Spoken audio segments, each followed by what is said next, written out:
Transcription KC, transcription number 72. The President has said that in the last 60 years we have progressed along this path illumined by Mahatma Gandhi and Jawaharlal Nehru. We shall adhere to it, come what may, with the determination and courage instilled in us by Sonia Gandhi. In my opinion, this is the time for all of us, whether belonging to that side or this side, irrespective of party affiliations, to rededicate ourselves to these basic fundamentals of our constitution. If we do that, we will be a united India. Not only will we command respect in the Committee of Nations, but the foundations will be such that nobody on the earth will be able to do any harm to us. I have one thing to say, that our country is a continent, and in this continent we have faced this year one of the severest droughts in 100 years.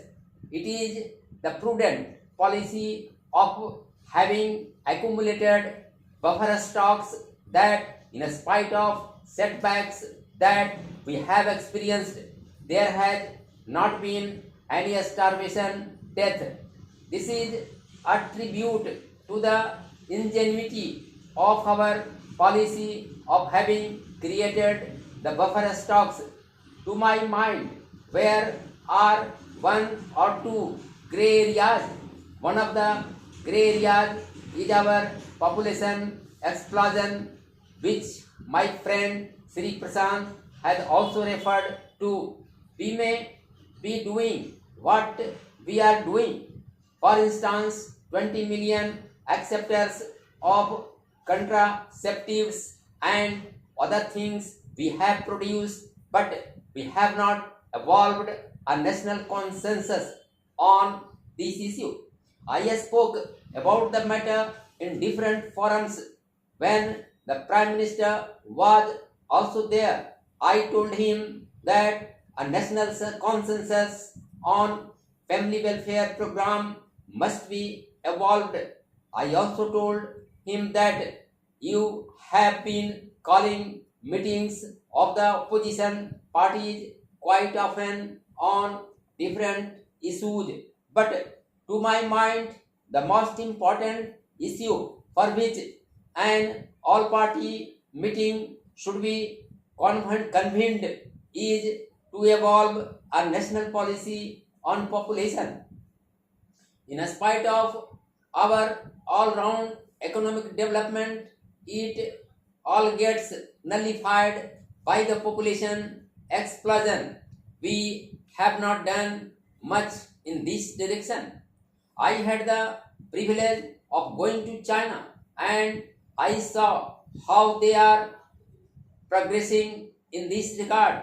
It is true that there have been many occasions when undue advantage has been taken by one party or the other in the implementation of this program.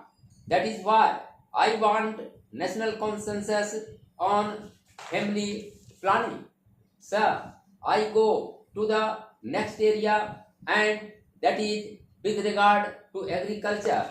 The agriculture minister has stated in a conference the other day that in spite of drought, he has fixed a target of 175 million tons of food grains for the current year. That is a good idea, but the important thing to which the President has referred is the need of increase in the production of oilseeds, and to these I add pulses.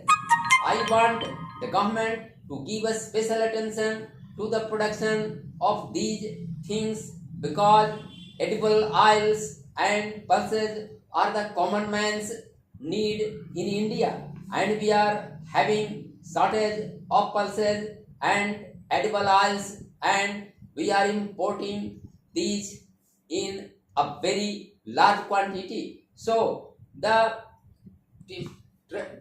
thrust of our program, as we have done in the case of green revolution, is that we should concentrate on the production of pulses and edible oils, and then assure our own people that within a period of 2 years we will attain self-sufficiency in edible oils and pulses.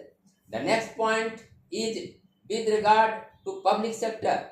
There is no doubt that the public sector occupies a commanding height, and it has occupied commanding heights in our mixed economy. But the problem of accountability of public sector has not been done to the desired extent. I submit, sir, that for this purpose, the program implementation ministry is helping the public sector undertakings with regard to any difficulties that they face.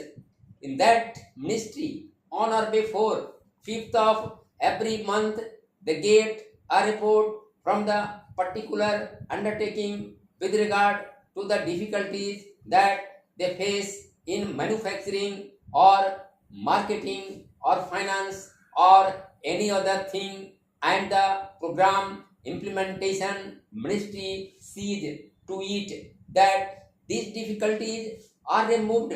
But a new thinking has come to the heads of these public sector undertakings, that is, by sending the report on the 5th of every month, they pass on the buck to the program implementation ministry, and they forget about what they have written. This attitude has to be changed.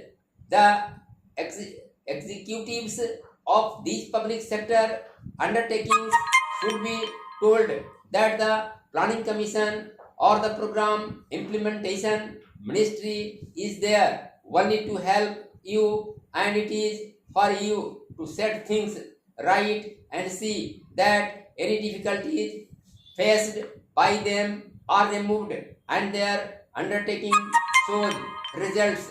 I think for that purpose it will be advisable that their promotion or renewal of their contract or enhancement of their present grade should be linked with the jobs done by the heads of these public sector undertakings.